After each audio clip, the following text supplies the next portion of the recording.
Zaid bin Sabit bebas masuk rumah Rasulullah. Begitu balik sama Aisyah, ya, nggak boleh masuk kecuali izin. Kamu sudah balik.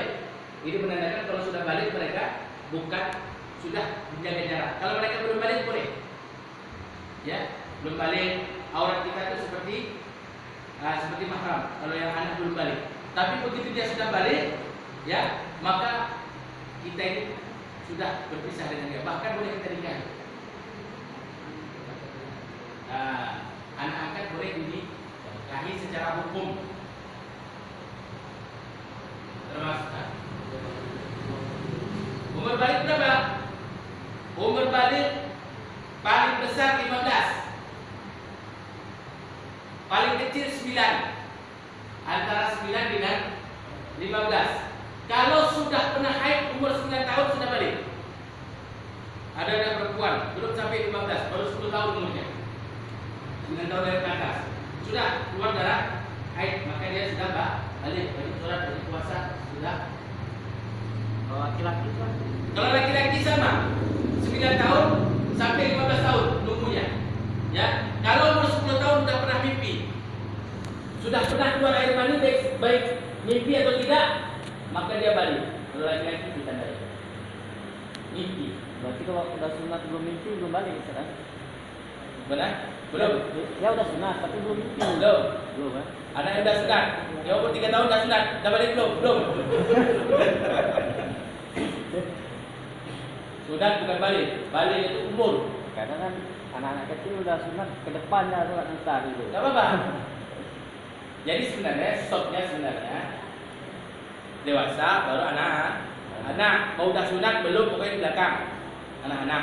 Tapi seumpama mereka mau maju ke depan, stop depan, tapi mereka ditawaju suaranya khusyuk, silahkan. Tapi nanti lagi sholat tuh anak balik belakang mana? Jadi anak-anak ini kenapa disuruh belakang sama orang-orang tua kita? Karena mereka mengganggu konsentrasi. Kalau tapi mereka kalau anak kita umur 7 tahun tapi udah khusyuk dia sholat sampai kita bawa sampai kita itu. Tapi kalau dia masih main-main apa dari sholat, taruh belakang biar ada kawan yang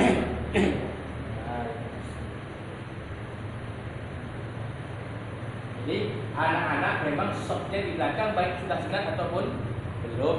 Tapi seumpama mereka sudah khusyuk sholatnya, silakan. Bahkan dalam hadis Imam Al-Bukhari dikisahkan namanya Abdullah bin Salamah. Aku bersama kaumku pergi kepada Rasulullah meminta imam. Siapa yang jadi imam sholat di antara kami wahai Rasulullah? Maka Rasulullah bersabda, orang yang paling banyak hafalan Qur'annya. Setelah diseleksi dalam kaumku, ternyata akulah yang paling banyak hafalannya, sedangkan aku berumur 6 sampai 7 tahun. Baru 6 jalan 7 tahun. Maka akulah yang dijadikan imam oleh mereka. Jadi imam sholat ada umur berapa? 6 tahun. Tapi udah khusyuk, hafalan Qur'annya udah paling banyak. Jadi kalau dia memang 6 tahun sudah hafiz Quran, seperti kita tengok di TV itu kan banyak. Anak 4 tahun buta hafal Quran, kita 40 tahun melek belum hafal Quran, sama pula hafal. Itu udah takdir Allah yang dari kita. Ada umur 4 tahun, ada umur 4 tahun buta hafiz Quran. Aneh-aneh sekarang, banyak sekali bermunculan hafiz Quran. Kalau kita tengok di TV itu siaran-siaran apa itu hafiz Quran Indonesia itu banyak. Ada umur 6 tahun sudah hafiz Quran. Anak-anak yang seperti ini boleh jadi hafiz, boleh jadi imam. Tapi jangan karena anak-anak yang tua kalau Fatihahnya mengambil betul boleh jadi imam. Boleh nggak Ustaz kalau kita mengaminkan misalnya imam yang bacaannya kurang gitu Ustaz? Kalau kurang tapi betul nggak apa-apa. Bacanya nggak sedap, tapi betul, huruf-hurufnya betul, nggak apa-apa. Yang salah itu kalau huruf-hurufnya salah. Fatihah salah hurufnya. An'amta dibaca an'amtu alaihim. Itu dia baca. Itulah berubah makna. Nah, itu baru nggak boleh. Kita ubah.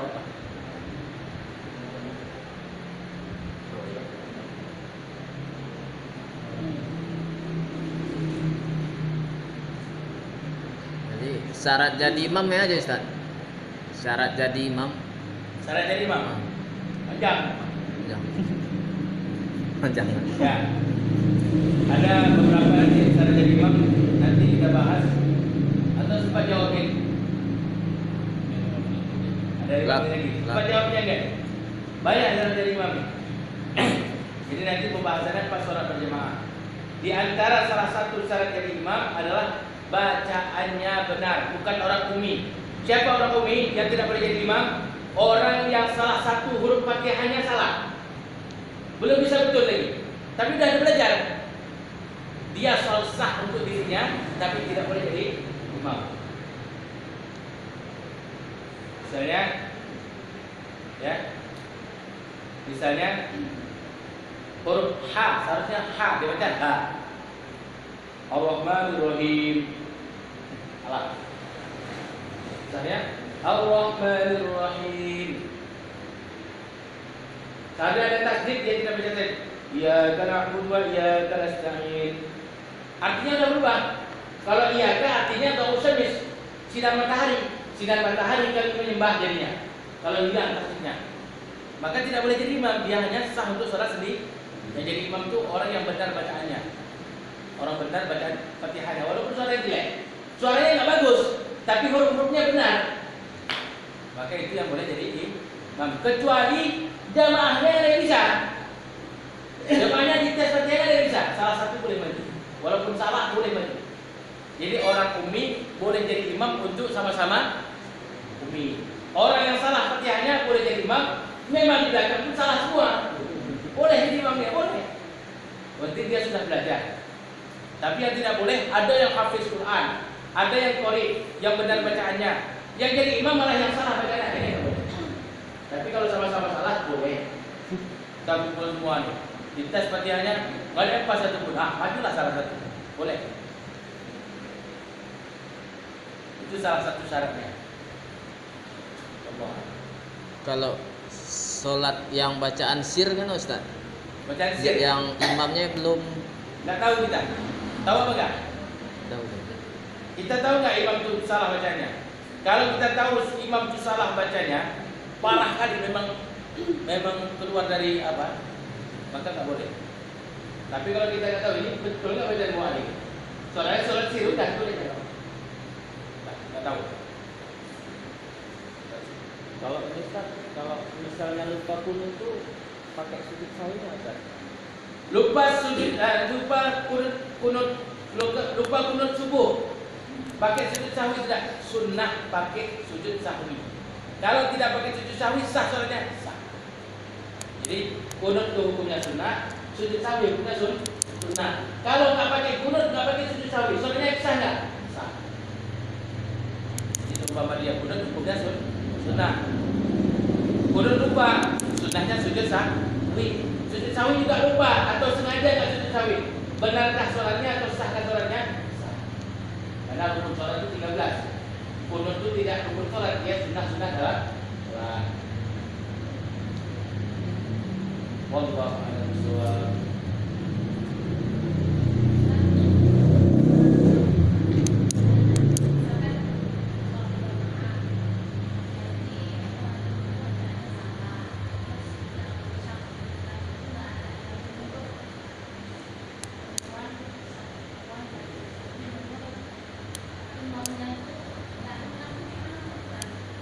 Baca Qur'annya.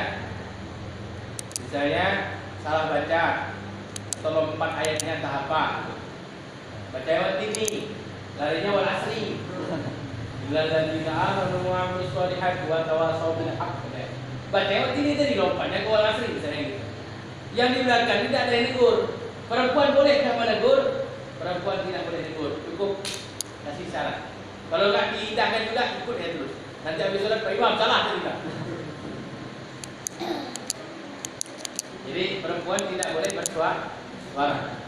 Perempuan kalau ada kesalahan maka cukup menepuk tangan sekali. Kalau nggak dengar juga udah nggak usah ditepuk gitu. Batal kalau kita. Jadi sekali aja, tak sekali. Kalau Pak Imam dengar ada tuturan belakang, tak gitu. Wah apa nih koreksi ini? Nah, jadi kalau ada koreksi subhanallah. Jadi Pak Ustaz, kalau lah tadi makmum tahu, sudah tahu kayak sudah dibilang dia dah tahu ditegur juga masih Pak Imam nggak mengerti. Jadi itu ikut imam apa sholat langsung salat sendiri Ustaz? Tengok kalau bacaan sani, bacaan tadi itu itu. Ada imam itu nggak tahu. Kadang-kadang imam itu tidak tahu atau dia lompat ayat tapi masih betul bacanya. Cuma lompat ayat ke wal asri itu ya. Ikut aja dulu. Nanti baru ditegur setelah sholat. Jadi lompat imam tadi. Atau secara hukumnya aslinya, kalau imam mengerjakan perkara yang seperti itu sunnah untuk mufaraqah, keluar dari imam. Jadi belakang tu dia mufaraqah, sholat sendiri. Tapi kalau saya seperti itu kasih tahu, imamnya ditegur, bacaan salah ditegur kalau kita hafal ya. Kalau kita hafal ayatnya salah dari mana? Ditegur, balikkan lagi. Wajib itu kalau lagi tahu, wajib menegur. Karena ayat Quran itu nggak boleh salah dia. Kalau salah berarti tutup andinnya. Kalau imam itu sengaja ya batal sholatnya. Tapi kalau tidak sengaja nggak tahu, otomatis saya nggak tahu, atau lupa atau gimana, nggak tahu orang belakang. Maka secara ini namanya rahan khafi. Maka orang belakang yang tahu ini sunnah mufaraqah yang perempuan. Sunnah berarti tidak wajib. Umpama dia ikut terus boleh. Umpama ikut terus sunnah diatur boleh. Tapi sunnah mufaraqah keluar dari itu. Kalau misalnya imamnya sholat dulu tapi suaranya jadi seperti suara Nah, sholat zuhur kalau imamnya besar suaranya, Bismillahirrahmanirrahim. Hukumnya bagaimana? Hukumnya makruh kalau terlalu nyaring. Makruh, sah tapi makruh. Seharusnya kecil suaranya buat besar. Jadi hukumnya makruh. Makruh. Sah tapi makruh. Tapi kalau cuma besar-besar sedikit, Bismillahirrahmanirrahim. Alhamdulillahirrahmanirrahim. Tidak terlalu besar, maka hukumnya boleh, tidak makruh. Karena apa? Di dalam hadis Imam Al-Bukhari sebutkan para sahabat, kami mendengarkan bacaan Rasulullah ketika zuhur. Sahabat di belakang, Rasulullah baca ketika imam, kami mendengarkannya. Rasulullah membaca Qul huwallahu ahad misalnya. Dalam hadis Bukhari dilihat bab salat Rasulullah, maka berarti Rasulullah ketika itu mengeraskan suaranya tapi tidak terlalu nyaring. Cukup didengar, untuk sekedar didengarkan aja. Contoh, Bismillahirrahmanirrahim. Alhamdulillahirrahmanirrahim. Kalau cuma seperti itu boleh. Tapi kalau nyaring-nyaring pun, itu makruh jadi. Karena aslinya suara zuhur itu sir. Jadi kalau kembalikan sir, kembalikan daripada sunnah, jadinya makruh atau khilaful aula. Sah atau tidak? Sah. Sah sholat.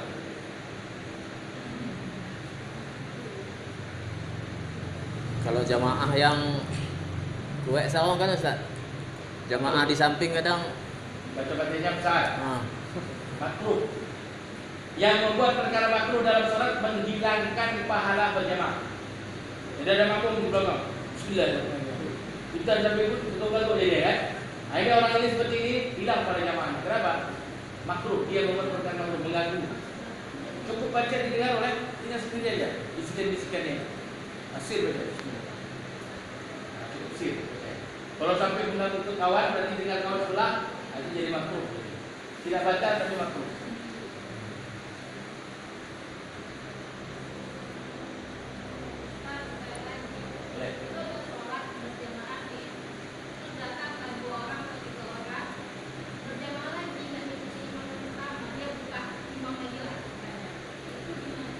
Boleh nggak? Makruh. Makruh mendirikan jamaah sedangkan ada jamaah. Makruh. Nggak boleh. Kecuali sudah selesai. Dan yang belum selesai kan? Makruh. Kalau sudah selesai pun orang tempatan sengaja membuat seperti itu, makruh juga. Yang tidak makruh musafir. Ada orang dalam perjalanan, tinggal satu masjid, orang sudah selesai berjamaah, mereka buat jamaah sendiri boleh. Tapi kalau orang tempatan situ sengaja nunggu-nunggu biar selesai dulu, datang mereka bikin jamaah sendiri, makruh. Karena ada ilmu ratib. Jadi dalam kitab fikih dikatakan makruh membuat jamaah sendiri di masjid yang ada imam ratib. Jadi mereka sunnahnya ikut dengan imam ratib. Membuat jamaah sendiri buat pecah belah jadinya. Kecuali musafir boleh. Kalau orang tempatan boleh. Sengaja.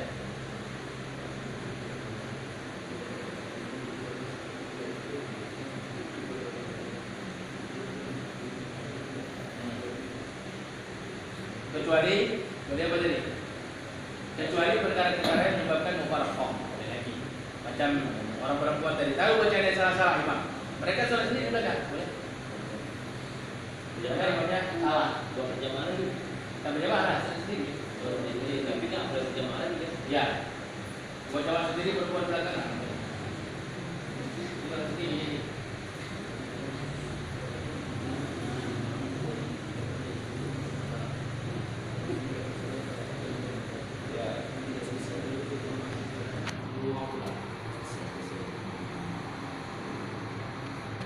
Jadi intinya, ya, yang pertama, jangan sembarang menunjuk orang jadi imam. Karena syarat-syarat jadi imam itu ada. Nah, jadi tunjuklah imam-imam yang walaupun bacaannya tidak baik, tidak merdu atau tidak baik, kan betul. Nah, imam yang itu. Kira-kira Fatihahnya belum bisa lagi. Apa kalau jemaah di belakang ini istilahnya sama-sama gitu boleh kan? Boleh. Sama-sama yang bisa? Boleh. Kalau ada yang bisa, suruh. Ada Pak Ustadz misalnya, suruh Pak Ustadz ini, Pak Ustadz itu. Ini Ustaz, satu lagi Ustaz. Saya kan pernah kejadian gini Ustaz. Saya lagi sholat zuhur nih sendiri Ustaz. Jadi tiba-tiba ada orang ngikut rame nih Ustaz. Satu ada imamnya gitu. Barisannya sama lagi Ustaz. Gimana tuh Ustaz? Saya ikut imam itu atau lanjutin sholat? Gimana? Ceritanya gimana? Cuman Kita gini Ustaz, saya kan sholat sendiri, sholat zuhur nih, Ya. tinggalan. Jadi kebetulan ada anak-anak sekolah gitu Ustaz. Terus sholat di samping kita. Sholat dia terus semua, nanti Ah. satu-satu Ustaz. Ah. Itu ada imam Imamnya sendiri tuh. dua. Kan jadi terputus itu Ustaz. Saya ikut imam itu atau lanjut sholat sendiri gitu. Lanjut terus. Sementara kan orang ini buat barisan gitu. Berikan. Kita di tengah-tengah jadinya. Di tengah-tengah. Ya, udah. Itu ada imamnya juga Ustaz. Itu banyak susah itu. anak sekolah. Ya, jadi berarti bikin imam sendiri. Di mana? Di ini Ustaz, di Teban. Anak-anak sekolah tuh kan gurunya pun jadi Ya. imamnya gitu. Ya. Teruskan. Terus.